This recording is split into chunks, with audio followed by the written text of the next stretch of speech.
Hello and welcome back to the Steam Workshop. My name is Mark and I'm the lead engineer on the Effie restoration for the Cleethorpes Coast Light Railway. And here is what I've been up to this week. So to tackle the gap between the boiler and the footplate here, I have made this filler panel, and it's removable because you'll still be able to access the eccentrics here to check on and make sure everything's all right. And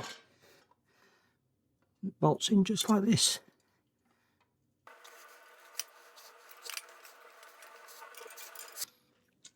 So there's a lip here to stop anything that should anything drop out from the bottom of the firebox here. It's going to come down to the footplate and not go back underneath and drop onto the eccentrics, because any kind of dust or dirt that gets down onto the eccentrics acts like a grinding paste. So that is going to do the job perfectly.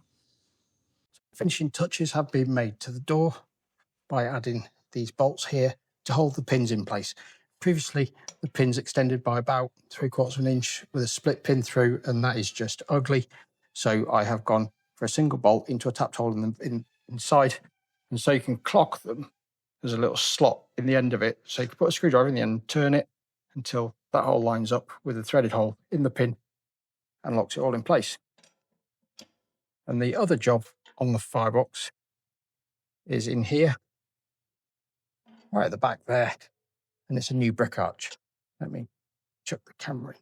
Yeah, I'm calling it a brick arch, but yeah, it's a fire arch. And it's a curved plate to maintain burn of the fire inside the firebox a little bit longer, and then the hot gases pass over the top and through the tubes. And I will cut in just a little picture of that with it all out. And I've test fitted the fire bars to make sure they all work as well. But yeah, it's all looking good in there. And that is pretty much everything buttoned up and done on Effie's boiler. So another job done this week is the drag boxes have all been tidied up, and I've made some pins to go with it. I've just got to source some R-clips to go through the bottom, and I've even stamped Effie into the top and get it right way up. Yeah, so I've stamped Effie into the top of the pins. So if ever they go walkies and they end up in another engine, we know where they came from. So yeah, they drop through, and then there's a hole drilled in the bottom there, and that's ready for an R-clip to hold those in place. So both of those are ready for paint. Now, as I started to clean up the blowdown and its fittings, and yeah, to say these are dead would be an understatement. I can't even separate these to rescue that stainless steel fitting. But yeah, these steel fittings here are no good. With the valve, unfortunately, there's a really bad score on the carrot, which means, yeah, it won't seal. I tried to do a hydraulic test on it, and yeah, unfortunately, it will not hold pressure. So I have replaced it. So this fitting, and this fitting here are all original.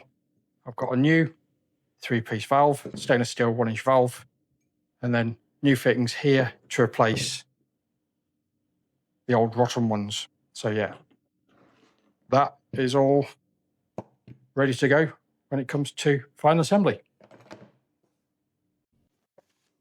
Now, after I did the finishing touches to Effie's pipework last week, finishing up the creation of that pipe, I was able to assemble all of these fittings and do testing on them. So they're all hydraulically tested to make sure there are no leaks in any of the welds. So yeah, they all came out lovely. All the welds are good, ready for assembly when the time comes. So one thing I did this morning was I've kind of gone through things and worked out a bit of a list of to do on Effie before it's ready for paint, and hopefully I can get onto that before I need to move on to this other project. Yeah, so probably if I can get that cracked out next week, and then that puts us in a very, very good place on the Effie restoration. As always, thank you very much for watching, and I shall catch you all next time.